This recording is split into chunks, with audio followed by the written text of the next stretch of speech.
नमस्कार, Aryan TV national में आपका स्वागत है और मैं हूं आपके साथ सुमन पाल। बुलेटिन की शुरुआत करते हैं बड़ी खबरों के साथ। मध्य प्रदेश के मुख्यमंत्री मोहन यादव ने भोपाल में कैबिनेट बैठक की अध्यक्षता की। बैठक में राज्य के कई नीतियों, विकास योजनाओं, प्रशासनिक मामलों पर चर्चा की गई है। वहीं सूत्रों की माने तो बैठक में आगामी बजट, कल्याणकारी योजनाओं और कार्यान्वयन, राज्य में निवेश बढ़ाने के प्रस्तावों पर विचार किया गया है। अधिकारियों ने बताया है कि सभी विभागों से जुड़े मुद्दों की समीक्षा में भी बैठक की गई है और मुख्यमंत्री ने अधिकारियों को निर्देश दिए कि वे जनता की जरूरतों और योजनाओं के प्रभाव को प्राथमिकता के आधार पर लागू करें। बैठक के दौरान ही राज्य के विकास और प्रशासनिक सुधारों को गति देने पर विशेष जोर दिया गया है।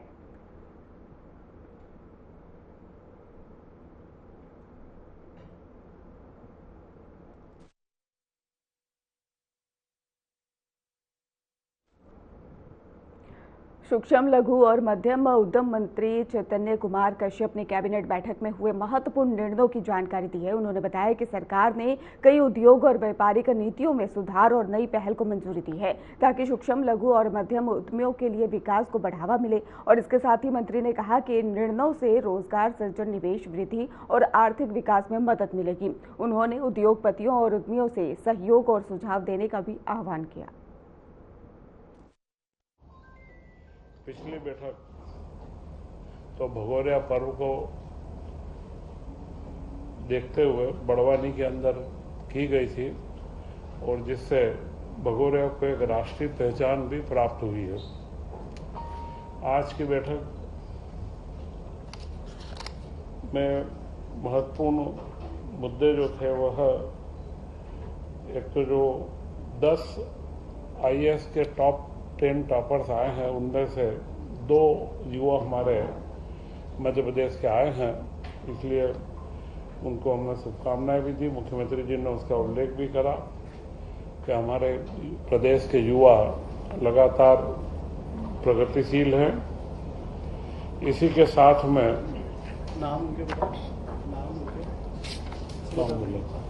नाम आपको प्रेसमेंट में दे देंगे, दोनों नाम सबसे नाम। इसी के साथ में इस बार गेहूं उपार्जन में जो 2585 रुपए का केंद्र का मिनिमम समर्थन मूल्य था, उसमें मध्य प्रदेश सरकार ने पहली बार 40 रुपए का बोनस जोड़ करके और उसे 2625 रुपए में खरीदी करने का निर्णय लिया है। यह कदम जो हमारे घोषणा पत्र में 2700 रुपए का कदम है, उसमें यह क्रमबद्ध बढ़ने की शुरुआत हुई है। और इसी के साथ में उड़द के ऊपर 600 रुपए प्रति क्विंटल की दर से बोनस देने का भी निश्चय किया गया है। कृषि वर्ष को इस बार मनाना भी है। कृषि से संबंधित सारे साल भर के कार्यक्रम तैयार हो रहे हैं और जिसमें विभिन्न क्षेत्रीय स्तर पर भी खेती को बढ़ावा मिले, वह पूरे प्रदेश के अंदर नई उन्नत तकनीक के साथ में खेती बढ़े, इन सब के बारे में लगातार योजनाएं बन रही है। परंतु जो हमारा मुख्य ध्येय है कि किसानों को उनकी उपज का पूरा मूल्य मिले और उसी के अंदर पूर्व में भी भावांतर योजना सफलतापूर्वक मध्य प्रदेश में जो लागू की गई है, इस बार गेहूं उपार्जन का भी पूर्णतया जो भाव वृद्धि करके हमने दिया है। इसी के साथ एक महत्वपूर्ण विषय था स्वामित्व योजना का, जिसमें 46 लाख परिवारों को चिन्हित किया गया जिनके पास में कोई अपने स्वामित्व के दस्तावेज नहीं है। उनके चिन्हांकन के पश्चात राज्य सरकार ने निर्णय करा कि उनका जो रजिस्ट्री जो करवाई जाएगी उसका स्टाम्प शुल्क माफ किया जाएगा।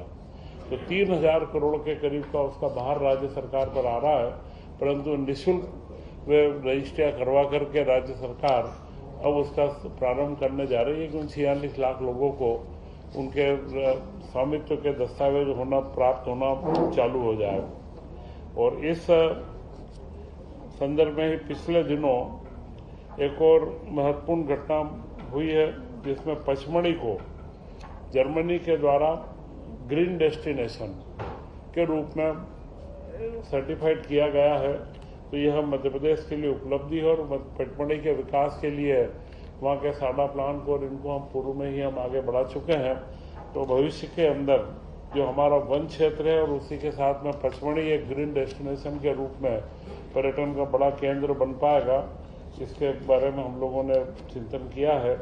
और आज करीब करीब 7 विभागों की विभिन्न योजनाओं को निरंतरता की, जो 2026 से लेकर के उनको 31 तक का आगे करना था, उनकी निरंतरता बढ़ाई गई है।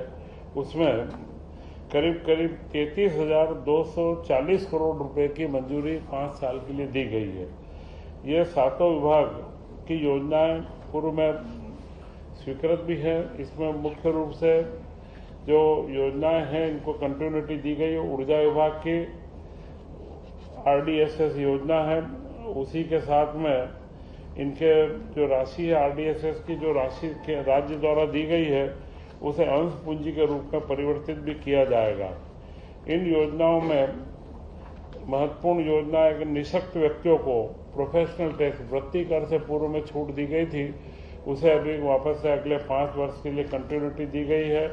और बाकी वित्त विभाग की पब्लिक फंडिंग की जो छोटी योजनाएं हैं, वेतन भत्ते, वो सारे उनके बारे में आगे करा गया है। इसी के साथ में मध्य प्रदेश ग्रामीण संरचना सड़क विकास अधिनियम के अंदर जो राशि खनिज अधिभार की एकत्र होती है, उस राशि को अंतरण करके और उसका उपयोग करने के लिए और उसकी जो इस योजना उसकी निरंतरता दी गई है। पंचायत ग्रामीण विकास के तहत परिसंपत्तियों के संधारण के लिए और मरम्मत और योजनाओं की निरंतरता दी गई है। इस तरीके की सभी योजनाओं में पंचायत ग्रामीण के 7 योजनाएं हैं। पोषण शक्ति,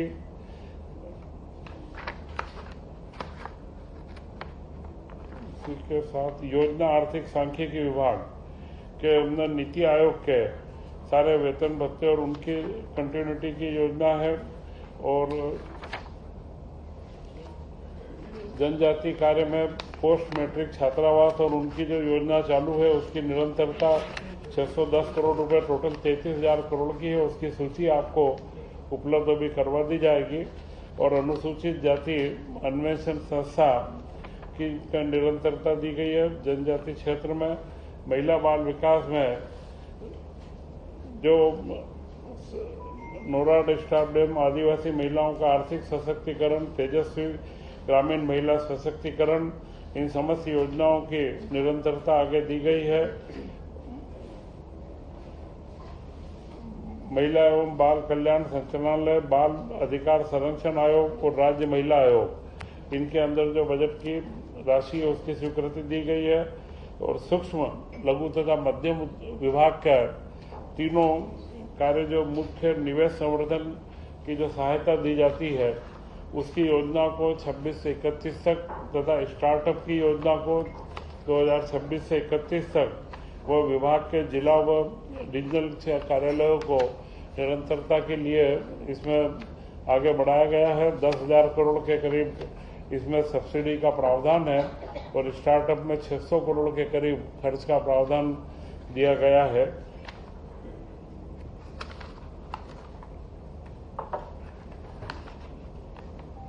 इसी के साथ में ESIC के 3 हॉस्पिटल मेहर, निमरानी,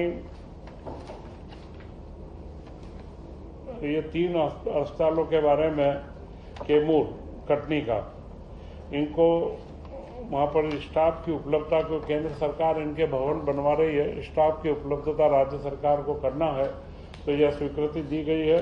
और भी आगे भविष्य में राज्य बीमा निगम के माध्यम से जो केंद्र से मिलता है तो उसमें स्वास्थ्य विभाग से आपस में कोऑर्डिनेशन करके और आगे कटनी भैया क्या बताया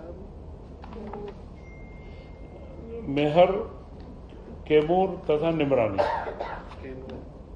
राशि कितनी इनमें पदों की स्वीकृति दे रहे हैं। उनकी डिस्पेंसरी है उन श्रमिकों के लिए, तो श्रम विभाग के माध्यम से में पदों की स्वीकृति डॉक्टर्स की होगी और उसका नए औषधालय का निर्माण का पूरा खर्च भारत सरकार उठाएगी और जो इसके बाद इसमें 51 पद लगेंगे उन पदों के लिए हमारे यहाँ से स्वीकृति दी गई है। चितरंगी विधानसभा में एक व्यवहार न्यायाधीश का खंड व उसके नवीन पद का सृजन किए जाने की मांग लंबे समय से चितरंगी की थी, उसे भी आज स्वीकृति दी गई है।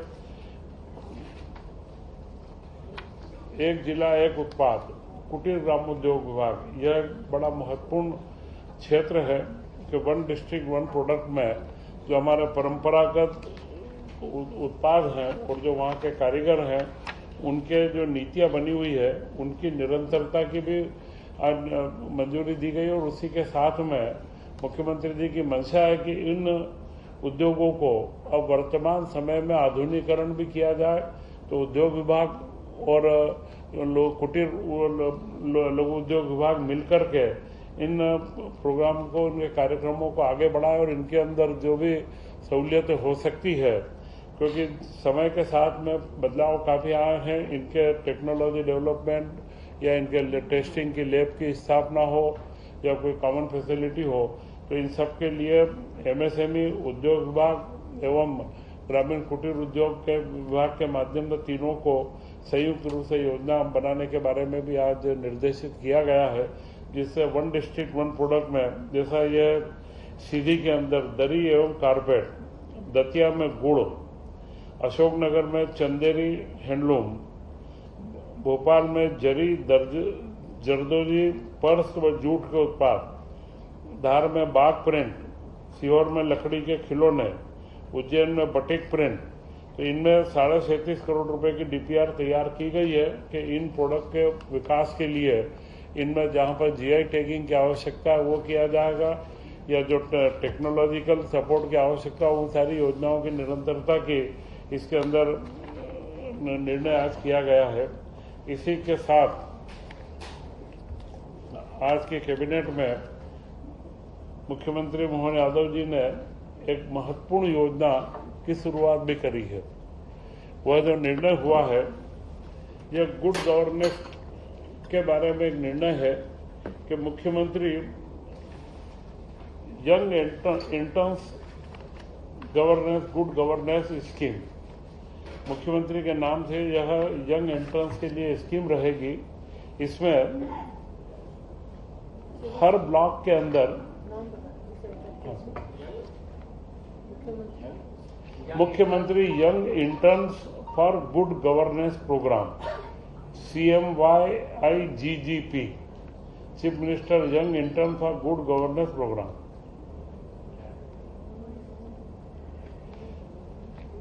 इसमें भोपाल में मॉनिटरिंग का पूरा रहेगा, जो अटल बिहारी सुशासन संस्थान है उसके माध्यम से इसको संचालन किया जाएगा और हर ब्लॉक में मध्य प्रदेश के 15 युवाओं को इसमें चयन किया जाएगा और 1 साल के लिए उन्हें रखा जाएगा और 1 साल और 3 साल तक ये योजना की निरंतरता रहेगी।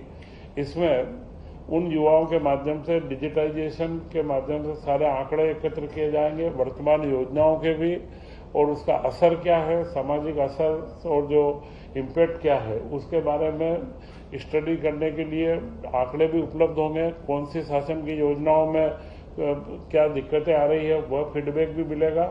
परंतु सबसे महत्वपूर्ण है इसमें जो 15 युवा हम जोड़ेंगे वे स्थानीय युवा रहेंगे। उन क्षेत्र के जो युवा हैं जिलों के, उन्हीं युवाओं को इसके अंदर जोड़ेंगे।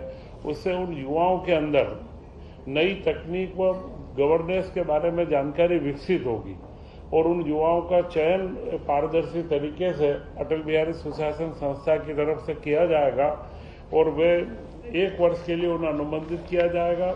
इसके बाद में 3 साल तक यह योजना चलेगी तो यह 4,860 के करीब युवा पूरे मध्य प्रदेश के अंदर इंटर्न के रूप में काम करेंगे और इनके माध्यम से शासन की योजनाओं का इम्प्लीमेशन भी और उनके बारे में फीडबैक भी क्या है उन सबको एकत्र करके और यहाँ स्टेट लेवल पर उसका एक डैशबोर्ड बनाया जाएगा, पूरा एक पोर्टल बनेगा और एमपीएससीडीसी के माध्यम से उसकी पूरी रचना बना करके कि हर योजना का जो हमारे अंत्योदय की जो हम बात करते हैं कि हर योजना का लाभ अंतिम व्यक्ति को मिले, तो वह जो अंतिम व्यक्ति तक हमारी योजना पहुंच पा रही या नहीं उसका आकलन भी होगा, उसमें आने वाले व्यवधानों का निराकरण भी होगा।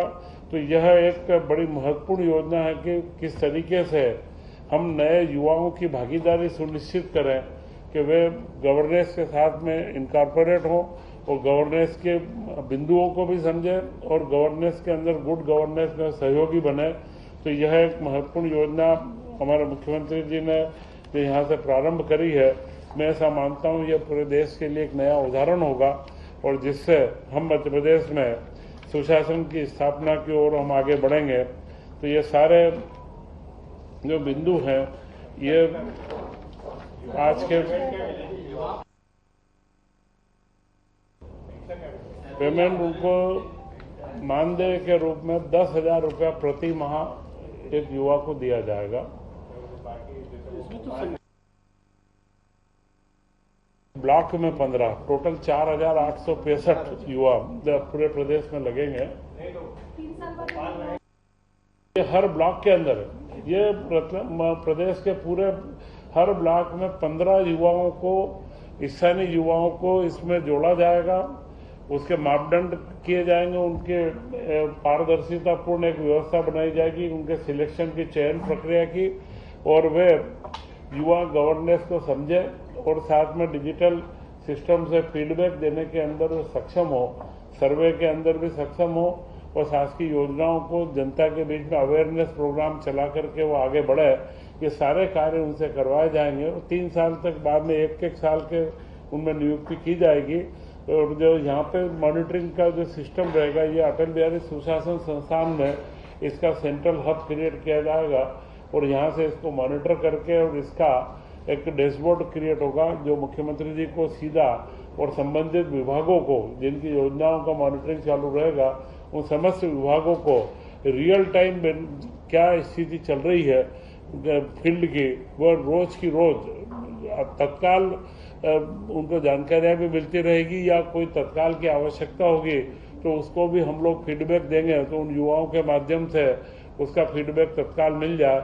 यह एक बड़ी महत्वाकांक्षी योजना है। ये पूरा उसकी पारदर्शिता बता दीजिए, इसका कोई बजट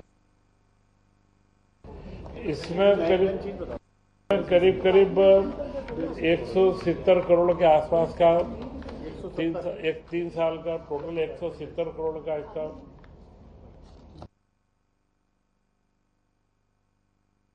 अटल बिहारी सुशासन संस्थान गुड गवर्नेंस का आर्थिक सांख्यिकी विभाग में आता है वैसे, पर अटल बिहारी सुशासन संस्थान अपने आप में ऑटोनोमस बॉडी है, वह स्वतंत्र रूप से इसका संचालन करेगी क्योंकि वहां पर उज्जैन में मौजूद महाकालेश्वर मंदिर में रंगपंचमी पर पारंपरिक उत्साह के साथ में भव्य समारोह आयोजित किया गया। इस अवसर पर मुख्यमंत्री डॉक्टर मोहन यादव ने भगवान महाकाल की पूजा अर्चना की और मंदिर में निकलने वाली परंपरागत गैर में ध्वजा और अखाड़े के शास्त्रों का पूजन किया।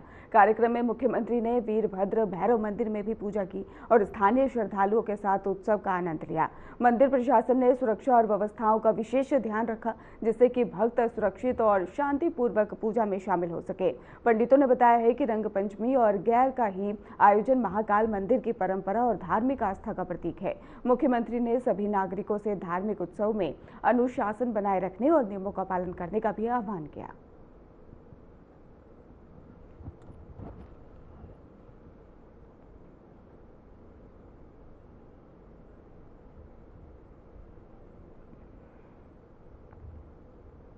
गुना में एक गंभीर घटना हुई है जब एक ट्रक ने एलपीजी टेकर को ही टक्कर मार दी। बताया जा रहा है टक्कर के बाद से टेकर से गैस का रिसाव भी शुरू हो गया, जिससे इलाके में भव्य माहौल भी देखने को मिला। वहां पर बता दें आपको, स्थानीय प्रशासन और दमकल विभाग की टीम तुरंत ही घटनास्थल पर पहुंच गई और रिसाव को रोकने का प्रयास करी, और जहां पर मौके पर सुरक्षा कारणों से आसपास के क्षेत्र को खाली कराया गया है। अधिकारियों ने नागरिकों से सलाह दी है कि वे घटनास्थल के आसपास न जाएं और शांति बनाए रखें। घटना के कारण अभी तक किसी के हताहत होने की कोई खबर नहीं है। वहीं पर पुलिस प्रशासन चालक की पहचान कर मामले की जांच शुरू कर दी गई है।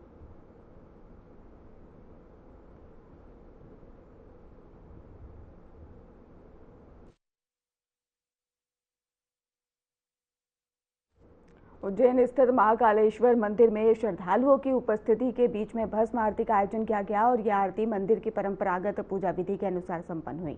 मंदिर प्रशासन और पुजारियों ने भस्म आरती के दौरान ही सभी सुरक्षा और व्यवस्थाओं का विशेष ध्यान रखा। बड़ी संख्या में भक्तों ने दर्शन और पूजा की है, और इसके साथ ही आपको बता दें कि मंदिर परिसर में भक्तिमय माहौल देखने को मिला है, और पंडितों ने ही बताया कि भस्म आरती भगवान महाकाल के प्रति श्रद्धालुओं की भक्ति और आस्था का प्रतीक मानी जाती है। प्रमुख प्रतीक है ये, और प्रशासन ने लोगों से शांतिपूर्वक और नियमों का पालन करते हुए आरती में शामिल होने की भी अपील की है।